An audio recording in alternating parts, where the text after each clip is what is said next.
이 시간 우리에게 주신 하나님 말씀은 신약성경 누가복음 15장 18절부터 24절까지의 말씀입니다. 제가 봉독하겠습니다. 내가 일어나 아버지께 가서 이르기를 아버지여 내가 하늘과 아버지께 죄를 얻었사오니 지금부터는 아버지의 아들이라 일컬음을 감당치 못하겠나이다. 나를 품꾼이 하나로 보소서 하리라 하고 일어나서 아버지께로 돌아가니라. 아직도 상거가 먼데 아버지가 저를 보고 측은히 여겨 달려가 목을 안고 입을 맞추니 아들이 가로되 아버지여 내가 하늘과 아버지께 죄를 얻었사오니 지금부터는 아버지 아들이라 일컬음을 감당치 못하겠나이다 하나 아버지는 종들에게 이르되 제일 좋은 옷을 내어다가 입히고 손에 가락지를 끼우고 발에 신을 신기라. 그리고 살찐 송아지를 끌어다가 잡으라. 우리가 먹고 즐기자. 이 내 아들은 죽었다가 다시 살아났으며 내가 잃었다가 다시 얻었노라 하니 저희가 즐거워하더라. 아멘. 말씀은 살아계신 하나님 아버지의 말씀이십니다. 고난달도 믿음으로 승리하시길 주님의 이름으로 축원합니다. 사람마다 정도의 차이는 있지만 하나님 앞에서 우리 모두는 다 죄인입니다. 신학자 어거스틴은 이 세상에 두 종류의 죄인이 있는데 한 종류는 자기가 죄인인 줄 모르고 사는 사람이고 다른 한 종류는 자기가 죄인인 줄 알고 사는 사람이라고 말했습니다. 로마서 3장 23절 말씀이죠. 모든 사람이 죄를 범하였음에 하나님의 영광에 이르지 못했다고 말씀합니다.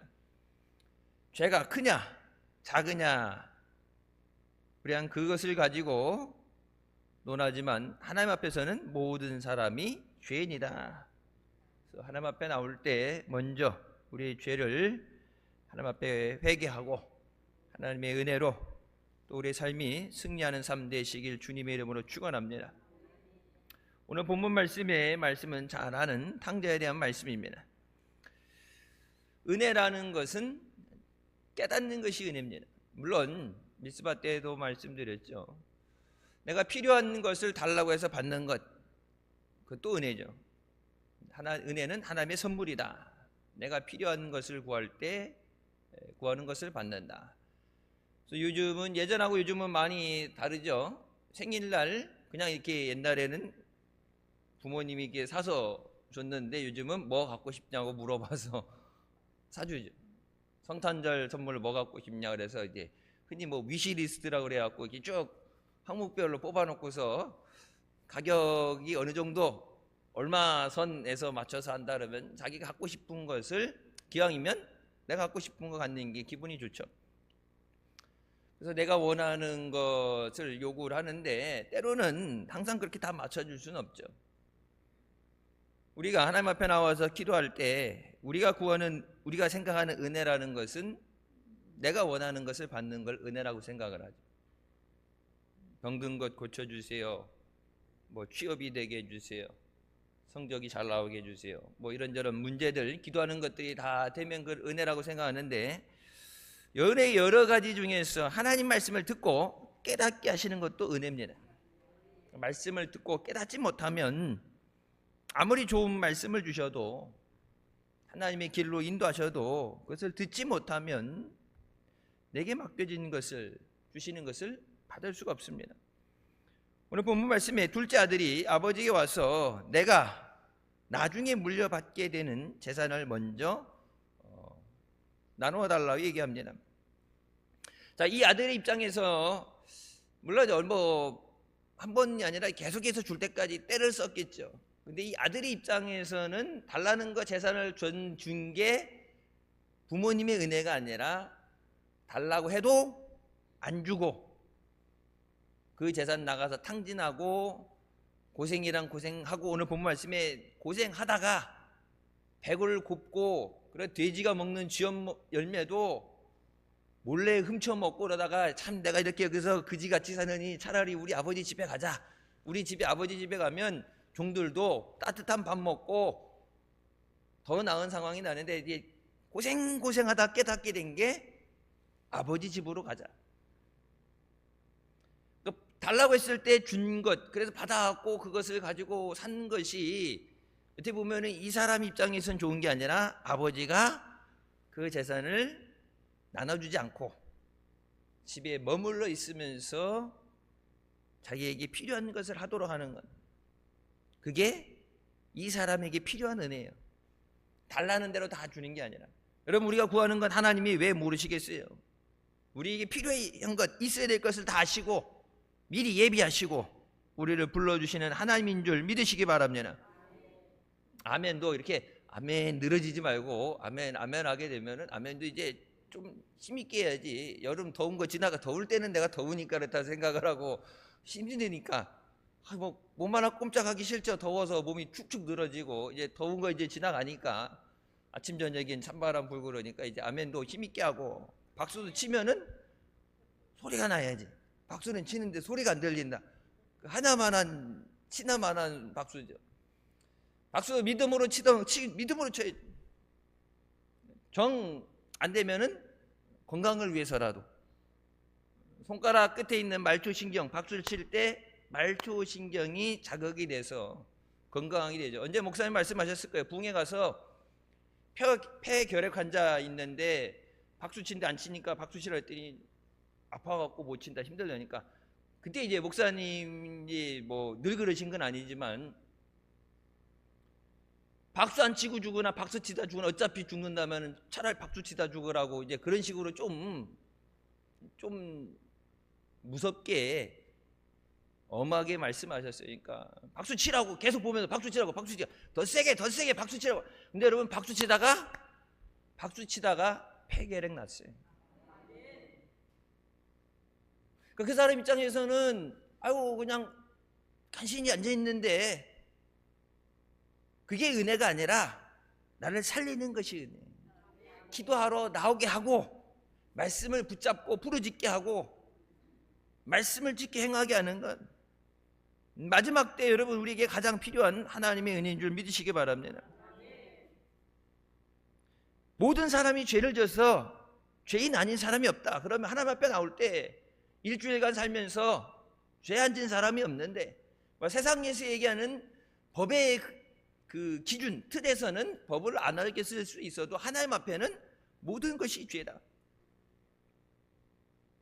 하나님 말씀을 알면서도 지키 행하지 않는 것도 그렇고 미워하는 것도 그렇고, 하나님이 기준 짓는 모든 것에 대해서 하나님을 사랑하지 않고 하나님보다 다른 것을 더 사랑하는 것도 우상 숭배가 되죠. 그러니까 모든 건 내려놓고 하나님 앞에 회개하고 하나님의 은혜를 구하고 하나님의 도우심을 구해야 되는데, 듣기 싫다고 회개하라는 얘기 안 한다. 듣기 좋은만 얘기해 준다. 그러니까 이제 쉽게 얘기하게 되면 애들이 단 거 좋아한다고 그래 단 거 먹으라고 설탕을 계속 퍼서 먹이는 거랑 똑같은 거예요. 하나님께서 아담과 하와에게 완전한 부족한 것이 없는 에덴 동산을 주셨습니다. 근데 마귀가 와서 에덴 동산에서 하나님이 하지 말라는 그 한 가지를 가지고 그것을 하면 네가 하나님과 같이 될 수 있다, 거짓으로 유혹을 하죠. 하나님이 선악과를 먹으면 반드시 죽는다는 말씀을 하셨음에도 마귀가 먹어도 죽지 않는다, 먹어도 안 죽어, 먹으면 하나님과 같이 되니까 하나님이 일부러 그래서 못 먹게 하려고 죽는다고 한 얘기야. 거짓말로 계속 하다 보니까, 듣다 보니까 그런 것 같아. 그래서 선악과를 자꾸 보다가 자꾸 보니까 어때요? 마음이 가죠. 그래서 보암직스럽고 이거 먹으면은 달콤할 것 같아, 맛있게 생겼어, 따 먹었다가 죽게 된 거예요. 마귀는 계속해서 죄악된 것을 바라보게 하고 하나님은 하나님의 은혜를 사모하게 하십니다. 우리가 죄악된 세상 가운데 살지만 그렇다고 죄를 따라가는 것이 아니라 그 가운데서 하나님의 은혜를 구하고 하나님의 인도하심을 따라 살아야 됩니다. 아버지 잔소리 싣고 자유롭게 살고 싶어서 어차피 물려받게 되는 거예요. 어차피 주는 건데 그것을 땡겨받겠다. 근데 뭐 사업을 하겠습니다, 뭘 하겠습니다가 아니라 알죠. 이놈은 주면 가지고 가서 얼마 안 돼서 다 탕진할 것을 알죠. 그것을 타이르든지 엄하게 하든지 꾸짖든지 해서 밝게 살게 하는 것, 어떻게 보면 그게 내게 이익이 되는 거예요. 하고 싶은 대로 하고 좋은 대로 하라고 아니라 네 하고 싶은 대로 해. 뭐 학교 가기 싫어요, 학교 가지 마. 일하기 싫어요, 일하지 마. 망하는 거죠. 하나님께서 주시는 은혜에 대해서, 그래서 우리가 은혜라는 것에 대해서 하나님이 은혜를 주셨는데 내가 은혜를 받은지 모르고 살아갈 수도 있어요. 내가 원하는 것이 아닌, 그러니까 여러분 보세요. 이스라엘 사람들이 하나님 앞에 메시아를 구하잖아요. 메시아를 주시옵소서. 근데 자기네들이 생각했던, 자기네들이 그렸던 백마를 타고 왕으로서 절대의 권력을 가지고 자기네들을 압제해서 구원해내고 어떤 그런 왕을 생각을 했는데, 예수님 오신 것을 보게 돼 아이 저게 무슨 메시아냐고, 자기가 내가 생각했던 메시아가 아니라고 예수님을 배척하잖아요. 예수님 죽이잖아요. 내가 원하는 게 아니라 하나님의 우리에게 주시는 은혜, 우리에게 필요할 때 주시는 은혜. 물론 구하는 것도 주시지만 지금 가장 필요한 것이 무엇이냐에 따라서 주어진 은혜가 다를 수 있습니다. 순서가 다를 수 있어요. 우리가 세상을 바라보면서 허랑방탕한 것, 죄악된 것을 따라가게 되면 죄를 짓게 됩니다. 여러분 사기꾼 옆에 같이 다니다 보면 뭘 배우겠어요? 사기치는 거 배우죠. 여기 교도소에 옛날 그 법무부에서 갱생보호위원 이렇게 해갖고 교도소 사역 들어갈 때 들어가 보면 처음에 들어올 때는 못 모르고 이렇게 잡혀갖고 이게 물어보죠. 뭐로 들어왔어? 그러면 잡범으로 이렇게 들어오잖아요. 근데 거기서 안 끝나고 거기 이제 같이 방에다 넣잖아요. 이제 폭력범 뭐 이렇게 해갖고 뭐 일부 분류는 하긴 하는데, 들어가게 되면은 그 안에 있는 동안에 뭐 6개월이나 1년 있는 동안에 갱생이 돼서 아 내가 죄를 져서 이랬고 다시는 죄에 안 져야지 깨닫기, 그런 마음도 생기지만 그 안에서 뭘 배우냐면요, 죄 짓는 기술을 배웁니다.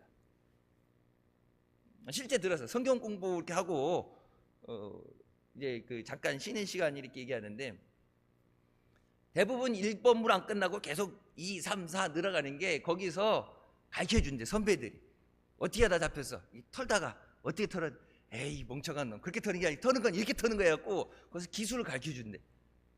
이렇게 하면 확실하게 그래갖고 기술을 배워 나왔고, 처음에는 착하게 살아야지, 깨끗하게 살아야지, 열심히 일해 살아야 되는데 세상이 이제 딱지가 붙었으니까 빨간 줄 거지고, 그러니까 범죄자라고 일 하는데 안 뽑아줄 수도 있고 뭐 이런저런 거 있으니까 열심히 하려고 처음에는 노력을 하는데, 내가 아는 게 기술이 그거니까 다시 그걸 하고 또 잡히고, 그거 가르쳐준 사람이 이게 신기술이라고 가르쳐준 사람이 거기 들어가 있잖아요. 신기술인데 잡혀서 들어가 있잖아. 그럼 더 이상 신기술이 아니야 그거는. 근데 이게 하류라고 자기가 선배라고 전문가라고 가르쳐줬는데 그 사람도 잡혀 들어왔는데 그 기술 쓰면 또 잡히지. 이해를 확실하게 못하고 그냥 하나 시키는 대로 좋다고 하는데, 이제 여러분, 그러니까 죄 짓는 죄인들하고 같이 있으면서 죄 짓는 거 자꾸 너 그때 평소 사회에서 뭐 했으니까 죄 짓던 얘기 듣고. 근데 여러분 은혜 받을 때 보면, 예배 드릴 때 은혜 받을 때 보면은 몇 번 제가 말씀드렸죠. 진짜 회개 기도하는데 웬만한 교회 통성 기도하는 건 여러분 비교가 안 돼요. 우리 교회도 예전에 진짜 철야 때 그 정도 아니면 안 될까?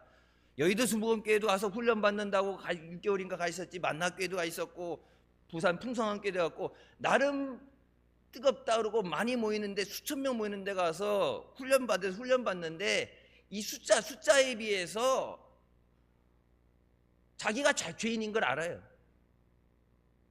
난 설교하라고 그러는데, 기도하라고 그럴 때 거기서 말실수 잘못하게 되면은 위험한 곳이니까. 여러분 어느 정도 위험하냐면, 이렇게 출입할 때 소지품 검사에서 볼펜도 안 되고 다 안 돼. 무기가 될 수 있는 모든 건 다 빼놓고 가야 돼. 신분증까지. 그 정도로 위험해. 이게 볼펜 그게 뭐 하고 아니 안 돼. 그것도 안 돼. 위험하다고. 들어가서 이제 근데 기도할 때도 그렇고 회개 기도를 하는데 죄에 대해서 회개 없이 은혜가 없으니까 해야 되는데, 이 사람들 죄 이렇게 할 때 거기에 대해서 승질나서 빨딱하면 어떡하지 해갖고 이걸 어떻게 표현해야지 기분 안 나쁘게 하면서 이걸 어떻게 할까 하는데, 자기네들이 그렇게 기도해요. 나 같은 죄인을 구원해 주신 은혜 감사합니다. 그러고 내가 죄를 많이 져서 이 죄 하나님 앞에 다시는 죄 안 짓고 살게, 그렇게 기도를 하더라고. 그래서 뭐 그렇게 해도 딱히 크게 부담이 괜찮겠다 해서 했는데, 기도하는 거 보면요, 눈물을 흘리고 가슴을 치고 난리를 치면서 기도해요. 근데 그 목사님이, 교도선교 20년 한 목사님이 옆에 오셔서 이제 쿡 찌르면서 하시더라고요. 눈에 보여지는 것을 보고 믿지 마라. 진짜 회개가 아니라 앞에 있는 사람들이, 다른 사람들이 보기 원하는 것을 보여주는 게 학습이 됐대. 그래야 선물도 많이 들어오고 간식도 많이 들어오고. 그래서 말씀에 은혜 받아서 회개하고 눈물 흘리고 기도할 때 우는 게 아니라, 은혜 예배되면 울어. 그래서 근데 아까는 근데 너무 리얼하게 이렇게 울었는데, 그러니까 이게 오라더니 잠깐 있어 그래. 이게 카톨릭 미사가 있고 절에서 하는 거 있고, 이제 일반 개신교 예배가 있고, 이제 예배 드릴 때 보면 이게 세 개 같이 하잖아요. 그냥 그 자리에 앉아 있다가 이게 바뀌면은 이거 하고, 네. 이제 또 이제 바뀌면은 이거 하고, 그러니까 아예 종교에 관심 없는 사람은 거기 안 가고 하는데, 이제 거기 가면 이제 쉬는 시간이 되고 뭐 이제 간식을 주니까 가는데, 그냥 한 사람이 새 종교를 이렇게 두루두루 그냥 가시더라. 그거 보면서 뭔 말하는지 알겠습니다. 회개는 그냥 내가 이해하는 것이 아니라 하나님 앞에 자복하고 깨어지는 거예요. 뭐가 잘못했느냐 물어볼 때 그냥 다 잘못했어요가 아니라 뭐가 잘못했는지 깨달아져야 돼요. 하나님 앞에 하나님과 나 사이에 뭐가 막혀 있는가? 죄의 담이 막혀 있다고 그러는데, 회개를 통해서만 하나님과 화목하게 되는데, 그거 깨닫고 회개하는 거 없이 은혜 달라고 하나님이 안 주려는 게 아니라, 은혜 받을 수 없는 상황에서는 뭐예요? 먼저 은혜 받을 수 있는 자리로 나와야죠. 그 아들이 아버지가 주시는 재산을 가지고 즉시 그 재산을 다 모아가지고 먼 나라에 가서 허랑방탕하여 재산을 낭비하더니 다 없앤 후 그 나라에 크게 흉년이 들어 그가 비로소 궁핍한지라. 하나님은 은혜에 비교한다면 하나님이 달라는 걸 주실 수 있어요. 근데 그것을 가지고 어떻게 사용할 줄 아시죠? 감당할 수 있느냐? 하나님이 주시는 은혜를, 복을 감당할 수 있는 믿음이냐, 아니면 감당하지 못하느냐. 감당하는 사람이라면 충분히 감당하죠. 근데 감당하지 못하는데 줬다가 이것 때문에 오히려 곤란에 처하게 하고 어려움에 처할 수 있다. 흔히 여러분 그런 얘기하죠. 로또 일확천금을 얻는 사람들 다 그런 거 아니지만, 미국도 그렇고 보편적으로 보게 되면은 순식간에 돈을 그렇게 얻은 사람들 보게 되면 돈 어떻게 썼나 이렇게 추적하잖아요. 연구하잖아요. 1년이 안 되는 시간에 뭐 투자한다, 사업 사기당하고, 뭐 주식했다가 날리고, 술 먹고 뭐 하고 그래갖고 1년이 안 되는 시간에 다 날아가요. 근데 날아가는 게 기존에 있던 가정도 깨지고, 사실 기존에 있던 삶이 완전히 망가지고, 그냥 이것만 돈이 잠깐 왔다 가시는 게 아니라, 통장에 이게 흔적만 남기고 가시는 게 아니라, 왔다 갈 때 쓰나미가 쓰고 가는 것처럼 모든 삶을 다 앗아가 버려요. 그걸 감당할 수 있는, 여러분 근데 미국에 보게 되면은 예전에 그런 적 있어요. 우리나라 돈으로 1조 원을 받았는데, 보통 우리나라에 복권되면 어떻게 돼요? 에이 더러운 놈이 직장 때려치고 사표 사장 면전에 집어던지고 나 안 해! 그리고 집 사가지고 막 이렇게 하고 그러는데, 1조 원을 우리나라에서는 볼 수 없는 1조 원을 받았는데 직장을 계속 다녀요.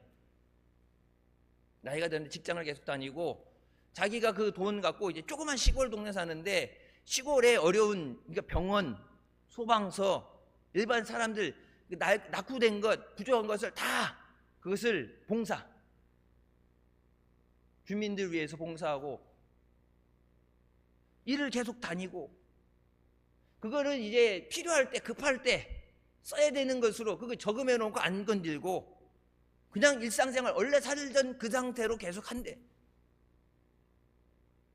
일주일에 한 번씩 가서 이게 취미 삼아서 재미 삼아서 했는데 그게 됐다 그래갖고 지금도 뭐 그렇게 한다고 그러는데, 그러니까 이게 돈이 있다고 그래서 내 삶이 깨지는 게 아니라, 그러니까 그런 사람은 그 돈이 돼서 나만 아니라 다른 사람도 도움이 되고 이익이 되는 건데, 감당할 수 있는 사람, 어떤 그런 행운에 대해서, 복에 대해서 감당할 수 있는 사람은 그렇게 사는 거고, 대다수는 알코올 중독이 되고 도박 중독이 되고 다 전재산 날라가고 배가 완전히 집안이 망하게 되는 거예요. 왜 그런지 모르겠지만 우리나라도 그렇죠, 미국도 그렇고, 복권 당첨되면 제일 먼저 이혼부터 하네요. 이혼부터. 그러니까 감당할 수 있어야 돼요. 하나님이 우리에게 요구하시는 게 뭐예요? 믿음입니다. 감당할 수 있는 믿음이 돼야 돼. 자, 이 둘째 아들을 아버지가 볼 때도 감당 못해. 왜? 가지고 나가면 어디다 쓸 것이 뻔해 보여. 근데도 그 준 것은, 그러니까 일종의 달래도 안 되고, 그러니까 그래 한번 고생해봐라. 나가서 세상이 얼마나 힘든가. 돈 있을 땐 친구지, 돈 없으면은 옆에 아무도 없고, 오죽하면 돼지 치는 데 가갖고 돼지 먹는 쥐염 열매를 주워 먹을 정도로 태어나서 그렇게 가난해 본 적이 없는데, 여러분 사우디에 있는 사람들, 사우디는 얼마 전부터 세금을 내죠. 그전엔 세금을 안 냈어요. 기름이 펑펑 나니까 세금을 안 냈어. 세금을 안 내고 살았어. 화장실 청소하는 사람들, 도로에 길 이런 청소하는 사람들, 이게 힘든 노동, 육체 노동은 사우디 사람들이 하나도 안 했어요. 전부 외국에서 저임금, 이게 방글라데시나 이런데 그런 사람들 와갖고 싸게 임금하는 사람들이, 자기네들은 일도 힘든 일을 절대 안 했어요. 왜? 국가에서 돈이 많으니까, 놀아도 돈을 주니까 세금을 안 내도 되고 일을 안 해도 돼. 근데 나라 필요한 거, 이게 똥 푸는 거, 뭐 이런 힘든 일은 다 외국인 노동자들 시켜갖고 저임금으로 시키고. 그래서 누가 그런 얘기 하더라고. 그 아랍에미리트나 사우디나 이렇게 들어갈 때 그 나라 사람을 딱 두 번 볼 수 있대요. 입국 신고하러 들어갈 때, 그리고 출국 신고하러 나올 때. 그 고위직 공무원만 그 사람들이 있고, 나머지 이렇게 밖에 노동자들은 전부 그 나라 사람이 아니다. 여러분, 그러니까 경제가 안 좋아지고 힘들으니까 어떻게 돼요? 일을 해야 되는데 일을 안 하던 것이 몸에 배있기 때문에 세금을 내라고 그러는데 세금을 안 내. 평생 세금을 안 내는데 세금을 내라고, 부가가치세 빵원 내다가 갑자기 부가가치세 15%를 내라고 그러니까 왜 세금을 내냐고 반발이 있고, 여태까지 국가가 먹여 살려줬는데 왜 세금을 내야 되고 왜 일을 해야 되냐 그러는데, 여러분, 그러니까 그동안에 아무것도 안 했기 때문에 일을 하라고 그래도 일을 못 한대. 한국 기업들이 들어가서, 우리나라 이게 기업들, 대기업들 들어가 있잖아요. 그러면 이제 나라마다 정해주죠. 그 나라 사람 몇 %를 직원을 고용해야 된다는 그 법이 있어요. 근데 오죽하면 우리나라에서 고위직 어떤 분이 얘기하는데, 그 사람들 이제 그 나라 사람 뭐 10%, 남자 몇 프로, 여자 몇 프로 써야 되는데, 근데 이 사람들 일을 평생을 안 해보고 놀던 사람들인데, 그러니까 해야 된다니까 왔는데 일을 안 하는 게 도와주는 거래. 일을 안 하는 게 도와주는 거래. 그래서 이거를 그 사람들한테 월급을 줄 테니까 차라리 회사를 나오지 마라. 월급은 줄게, 나오지 마라. 왜? 니들이 일을 더 망가뜨려 놓기 때문에 일이 더 복잡하고 돈이 더 들어간다고. 그러니까 법에 의해서 나라에서 거기 사업하게 해주는 대신에 10%, 20% 그 나라 사람들을 고용을 해야 되는데 일을 못하니까 차라리 세금 낸다고 생각하고 월급 줄 테니까 회사 나오지 마. 평생 일을 안 해봤기 때문에. 근데 이제 경기가 기름으로 먹고 사는 시대가 지났기 때문에 일을 해야 되는데 일을 안 해봤기 때문에 못한대. 그러면서 제일 부러운 나라가 대한민국이래요. 대한민국은 자원도 없고, 자기네는 기름이 나는데 자원이 있는데도 먹고 살기 힘든데, 대한민국은 자원 하나도 없고 땅덩이도 조그맣고 남북으로 나눠져 있는데 아무것도 없는 가운데 살잖아. 세계 10위의 형제로. 여러분, 그게 하나님이 주신 은혜예요. 이 땅에 복음이 들어오지 않았다면 우리가 어떤 삶을 살고 있을까? 생각해 보면 모든 것이 하나님의 은혜입니다. 하나님께서 가난하고 불쌍한 우리 민족에게 예수 그리스도의 복음을 주시고 예수 믿는 모든 사람들에게 그들의 기도에 응답해 주셔서 우리가 놀라운 은혜와 번영을 누리게 된 줄 믿습니다. 머리가 될전정 꼬리가 되지 않게 하여 주시고 위에 있게 하시고 내려가지 않게 하여 주시고 남에게 구워줄진정 꾸이지 않게 하신다는 그 약속대로 1950년 전쟁으로 인해서 가장 가난했던 우리나라 아프리카의 가나부터 에티오피아부터 여러분 필리핀도 그렇고 태국도 그렇고 우리나라 전쟁 때 다 도와주러 왔던 나라잖아요. 그 나라들보다 더 형편없었어요. 근데 여러분 지금 어때요? 세계 가운데 손가락 안에 들어가죠. 그것이 하나님의 은혜입니다. 지금 대한민국이 먹고 살만하니까 하나님 없이 살 수 있다고 생각하지만 하나님의 은혜 없이는 살 수 없어요. 우리가 고난을 만날 때 그 고난 가운데 깨닫게 하시고 깨달음이 있을 때 하나님을 찾게 됩니다. 그래서 다윗은 고난을 통해서 내가 하나님의 말씀을 깨닫게 됐습니다. 그것이 내게 주시는 하나님의 은혜입니다. 나는 아무것도 할 수 없구나. 그래서 우리가 깨어질 때 나를 도와주시는 나를 붙잡아 주시는 하나님 앞에 나와서 부르짖게 됩니다. 잔잔한 갈릴리 호수를 지날 때는 예수님을 찾지 않던 제자들이 비바람이 치고 배가 뒤집힐 상황이 되자 예수님 우리가 죽게 생겼는데 우리를 돌아보지 않는다고 주무시는 예수님 깨우잖아요. 계속 계셨어요. 계속 주무셨어요. 잠잠하고 조용할 때는 예수님이 옆에 있는지도 인식도 안 하고 그냥 살다가 우리도 그러죠. 살만하고 문제 없으면 교회 출석하는 것도 기도하는 것도 하나님 찾는 것도 등한시하다가 어려움이 생기게 되면 시키지 않아도 주님 앞에 나와서 부르짖고 주의 이름을 부르게 됩니다. 고난의 때에 하나님을 먼저 찾는 우리가 되시길 주님의 이름으로 축원합니다. 두 번째, 탕자의 마음이 깨어졌습니다. 고난을 안 당하고 깨닫는 것이 가장 큰 은혜예요. 건강도 그렇죠. 잃어버리고 나서 소중함을 깨닫는 것, 못 깨닫는 것보다는 그래도 낫죠. 못 깨닫는 사람도 있으니까. 근데 잃어버리지 않고 내가 그 은혜를 누리는 가운데 그것이 하나님의 은혜를 깨닫게 되는 것이 가장 큰 은혜예요. 왜? 그 은혜를 잃어버리지 않고 그것이 은혜임을 깨닫기 때문에 감사할 수 있고 그 은혜가 내게 지속되게 하는 것. 하나님의 은혜가 내게 계속 임할 수 있게 하는 것. 이 탕자가 자기 마음대로 했는데 내 마음대로 세상이 될 것 같은데 세상이 그렇지 않죠. 재산 다 잃어버리고 고생하고 그 가운데 누가 얘기하지 않아도 스스로 깨어지게 되죠. 내가 이럴 게 아니라 회개를 하고 아버지께로 돌아가자. 내가 있어야 될 곳이 여기가 아니라 내가 있어야 될 곳은 아버지의 집이다. 예수님께서 이 얘기를 통해서 우리가 하나님 앞에 나와야 됨을 깨닫게 하십니다. 내가 하늘과 아버지께 죄를 지었사오니 지금부터는 아버지 아들이라 일컬음을 감당하지 못하겠습니다. 나를 다른 품꾼의 하나로 보시옵소서. 아들로서 재산 다 날리고 그러고서 아유 나 이 집 아들이야 이렇게 들어가는 게 아니라 죄를 졌으니까. 근데 종의 한 사람으로 일꾼의 한 사람으로 나를 받아주셨어요. 여기서 먹을 거 없이 고생하는 것보다 우리 집 일꾼들은 먹는 거 잘 먹고 고생 안 하는데 내가 실패하고 깨어지고 그러고 나서 내가 그동안 감사하지 못했고 누렸던 그 모든 것이 은혜임을 깨닫게 됩니다.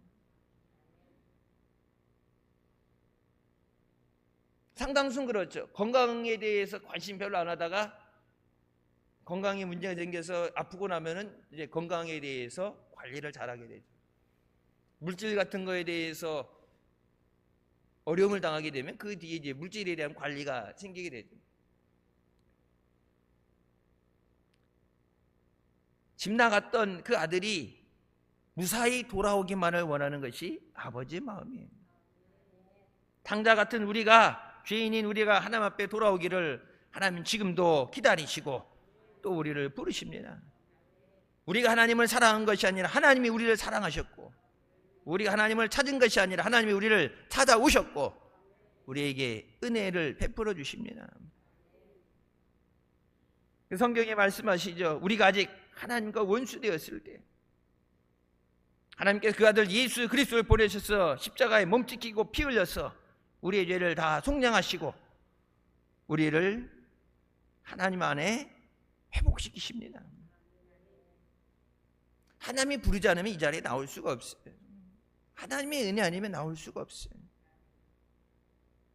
하나님께서 우리를 위해서 그 사랑, 말로만이 아니라 그 사랑을 확증하셨습니다. 그리고 우리가 기도할 때 우리에게 주신 말씀이 있죠. 너는 내게 부르짖으라. 내가 내게 응답하겠고 내가 알지 못하는 크고 비밀한 일을 내게 보이리라. 우리가 기도하면 응답해 주시기 위해서 이미 다 예비하고 우리를 기도의 자리로 부르시는 줄 믿으시기 바랍니다. 그러니까 나오라는 얘기는 만나 주시겠다는 얘기고, 부르짖으라는 얘기는 들어주겠다는 얘기예요. 응답해 주겠다. 나오라고 그러는데도 안 나오고, 부르짖으라고 그러는데도 못하고, 내가 감당도 못하고 해결도 못하면서 부르짖는 것까지 안 하면 망하는 거죠. 그러니까 깨닫는 것, 나의 연약함을 깨닫는 것. 낮 시간에 말씀 본문에 나왔죠. 어떻게 해야 될지를 알지 못하겠습니다. 그 답 하나에서 끝난 거예요. 그건 적군들이 몰려와서 전쟁을 해야 되는데 다 죽게 생겼는데 전략이 나오고 뭐가 나와야 되는데 어떻게 해야 될지 모르겠습니다. 그러면 그건 이미 전쟁 치르기 전에 끝난 상황이에요. 그건. 여러분 솔직하게 우리 삶 가운데 그런 경우가 많이 있잖아요. 어떻게 될지 모르겠습니다. 감당은 해야 되는데 감당할 힘이 없어요. 하긴 해야 되는데 노력을 해도 몸부림쳐도 안 돼. 내가 아니라 하나님의 은혜로 그것이 되어져야 되는 줄 믿으시기 바랍니다. 우리가 하나님 앞에 죄를 자백하며 나올 때 하나님은 우리를 불쌍히 여겨주시고 우리를 죄에서 깨끗하게 하여 주십니다. 오늘 본문 말씀에 아버지가 종들에게 제일 좋은 옷을 가져다 입히고 손에 반지를 끼우고 신발을 신겨라. 죽었다 다시 살아난 내 아들. 그 아버지에게 뭐예요? 죽었다가 다시 살아난 거예요. 집 나갔다가 돌아온 게 아니라 뭐예요? 죽었다고 생각했던 아들이 다시 살아왔다. 죄인이 하나님 앞에 죄를 회개하고 나오게 될 때 하나님께서는 죽었다고 했던 아이가 다시 돌아왔다. 그래서 뭐예요? 우리가 즐거워하는 것이 마땅하다. 그 잔치를 베풀자는 내가 하나님 앞에 주의 은혜 없이 살 수 없습니다. 주님 나를 붙잡아 주시옵소서. 내가 하나님 앞에 죄진 모든 것을 회개하고 주의 은혜를 구며 나올 때 죽었다고 생각했던 자녀가 하나님의 은혜 보좌 앞으로 나오게 될 때 하나님이 그것을 기뻐하신다. 다른 어느 것보다도 여러분 예배 자리에 주님이 만나 주시겠다 약속한 자리에 주님이 임재하심 앞에 나오는 건 가장 주님이 기뻐하시는 거예요. 뭐를 얼마나 하고 드리고 그보다는 내가 주님 앞에 서 있는 거예요. 은혜의 자리에 서 있어야 은혜를 받죠. 그 때를 따라 주시는 은혜를 얻기 위해서 하나님 보좌 앞에 나간다는데 그 때를 따라 주시는 은혜라는 것은 은혜는 하나님의 선물이에요. 근데 그 은혜가 필요한 때에 주어져야 된다. 근데 그 은혜가 언제 필요한 줄 모르죠. 이번 주 중에 무슨 일이 있을 줄 알고 물론 늘 기도하지만은 어떤 문제가 있을 때 그 앞에 지나가고 나선 소용이 없죠. 그 전에 그것을 이길 수 있는 피해갈 수 있는 은혜를 주셔야 되는데 주님 앞에 나올 때 필요한 것을 하나님의 은혜로 공급해 주십니다. 아버지의 집으로 돌아올 수 있다는 것이 은혜이고 행복입니다. 여러분 예배 자리에 나올 수 있다는 것이 얼마나 감사해요. 예배 드리고 싶어도 핍박받아서 이렇게 드러내놓고 예배 드리지 못하고 지하교회에서 예배 드리고 핍박당하는 사람들, 그 사람들은 마음껏 찬양하고 싶은데 소리가 나가면 안 되니까, 마음껏 울며 기도하고 싶은데 소리가 밖으로 나가면 들키니까. 가족이 가족을 감시하잖아요. 공산당들 보면 가족이 감시하고 친구가 감시하고 사방 다섯 중에 하나씩 서로 이제 정해놓고 감시하라고 그러고, 북한에서 이렇게 외국에 그 유학생들을 내보내서 공부시킬 때도 보면은 그 방 유학생들 이렇게 기숙사 있잖아요. 꼭 북한 사람들 둘씩 한 방을 하게 해갖고 서로 감시하게 한대. 이게 자본주의에 빠져갖고 정신이 헬렐레해지나 윤놈이 도망칠 국민가 있나, 서로를 감시하고 고발하게끔. 무서운 놈들이에요. 서로. 그리고 그 둘을 또 감시하는 사람을 붙이고 또 그 뒤에 그 감시하는 놈을 감시하게 하고, 사방에서 그러니까 찬양을 하고 싶어도 기도를 하고 싶어도 소리를 밖으로 내지 못하고. 여러분 그렇게 예배드리는 사람, 여러분 소리를 내라고 해도 안 내고 음악을 틀어주고 기도하라고 그랬는데도 여러분 기도 못하면 하나님 앞에 갔을 때 마지막에 뭐라고 하겠어요? 많이 주신 자에게는 많은 것을 요구하신다 그랬죠. 여러분 은혜 많이 받았는데, 여러분이 많은 걸 주셨는데 하나님의 은혜를 깨닫고 감사하는 우리가 되시길 주님의 이름으로 축원합니다. 성경은 예수님은 폭풍우를 피할 수 있는 것이고 폭우를 가리우는 것이고 마른 땅에 시냇물이 되시고 곤비한 땅에 바위 그늘이 되어주신다고 말씀하십니다. 내가 의지할 수 있는 것, 내가 피할 수 있는 반석이 되시고 나를 붙잡아 주시고 회복시켜 주시는 은혜이신 줄 믿으시기 바랍니다. 우리의 모든 죄를 예수님의 십자가의 보혈로 깨끗이 씻어주시고 우리 삶의 모든 질병과 저주와 모든 것들을 다 깨끗이 씻어주시고 우리에게 하늘의 은혜와 하나님의 복을 허락해 주는 줄 믿으시기 바랍니다. 시편 103편 8절부터 13절 말씀입니다. 여호와는 긍휼이 많으시고 은혜로우시며 노하기를 더디하시고 인자하심이 풍부하시도다.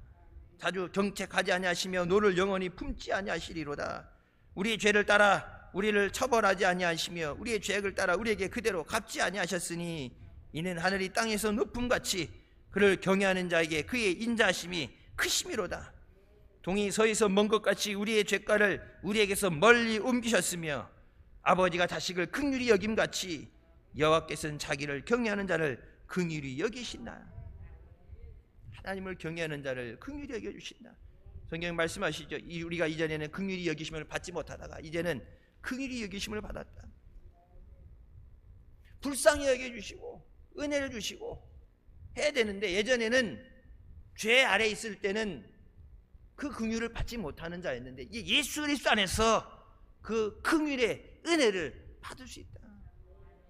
여러분 지금 우리가 꼭 필요한 거 받아야 되는 건 하나님의 긍휼히 여기시는 은혜입니다.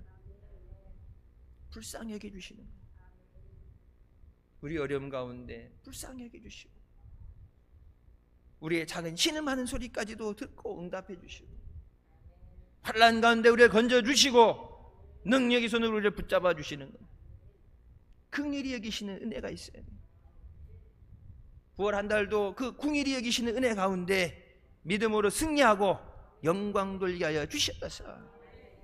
영국의 기독교 작가 C.S. 루이스는 세상의 많은 종교들 가운데 기독교만이 우월하다고 주장하는 것에 대해서 질문할 때 왜 기독교만 최고라고 그러느냐, 종교가 많이 있는데 왜 기독교만 최고라고 그러느냐, 그때 1초의 망설임도 없이 이렇게 얘기합니다.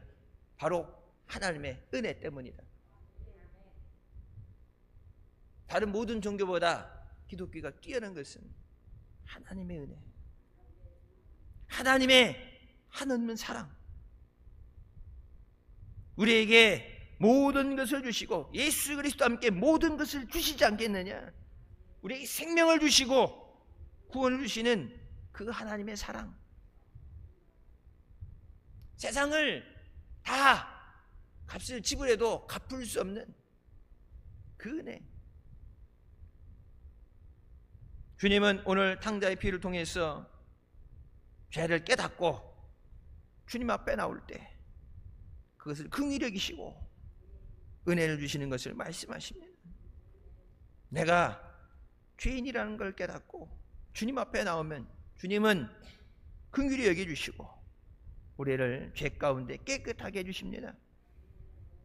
의사가 환자를 보고 도망치면 의사가 아니죠.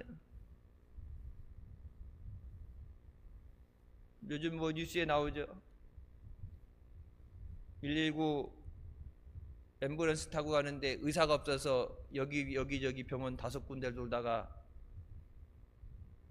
어쩔 수 없이 생을 마감하게 됐다. 뭐 나름 그렇게 해요. 자기네도 밥그릇 싸움이니까, 솔직하게 얘기하다 밥그릇 싸움이니까 물러설 수 없다 그러는데, 여러분, 세계 모든 의과대학이 졸업식을 할 때 졸업식에 히포크라테스 선서라는 걸 합니다.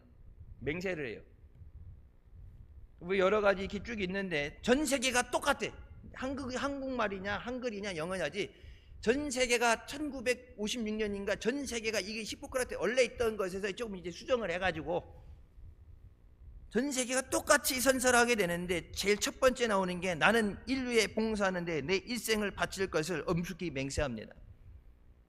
다 그 다음이 나는 환자의 건강과 행복한 삶을 가장 먼저 고려할 것입니다. 나는 인간의 생명에 대한 최고의 존중을 유지할 것입니다. 여러분, 이 선서를 하고 의사가 되는데 밥그릇 싸움이라고 할지라도 환자가 의사가 없어서 죽는 걸 보면서 성경이 말씀하잖아요. 병든 자에게 의사가 필요하고 건강한 사람에게 의사가 필요 없어요.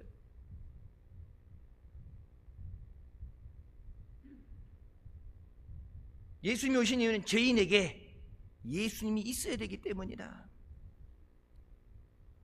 우리를 죄 가운데 구원하시고 예수님을 영접하는 자에게 영원한 생명을 주는 줄 믿으시기 바랍니다. 나이는 의인을 부르러 온 것이 아니에요. 죄인을 부르러 왔다. 죄 없는 사람은 없어요. 내가 죄인인 것을 깨닫고 하나님의 은혜를 사모하며 나오는 사람과 내가 죄인인 줄 모르고 죄 가운데 방황하는 사람, 그 두 사람만 있을 수 있습니다. 하나님의 은혜를 깨닫고 주님을 의지하며 믿음으로 사는 9월 한 달 되시길 주님의 이름으로 축원합니다. 기도하시겠습니다. 사랑의 주님, 은혜 감사드립니다. 죽을 수밖에 없는 우리 죄 가운데 원하시고 이 시간 은혜 사모하며 주님 앞에 나오도록 인도해 주시니 감사합니다. 깨닫게 하시는 은혜, 우리를 긍휼히 여기시는 은혜를 따라서 늘 하나님 앞에 감사하며 영광 돌리며 믿음 안에 승리하는 복된 자녀들 되게 하여 주시옵소서. 9월 한 달도 족한 은혜 주시고 때를 따라 주신 은혜를 주셔서 영광 돌리고 승리하게 하여 주시옵소서. 예수님의 이름으로 기도드립니다. 아멘. 하나님께 영광 돌리시겠습니다.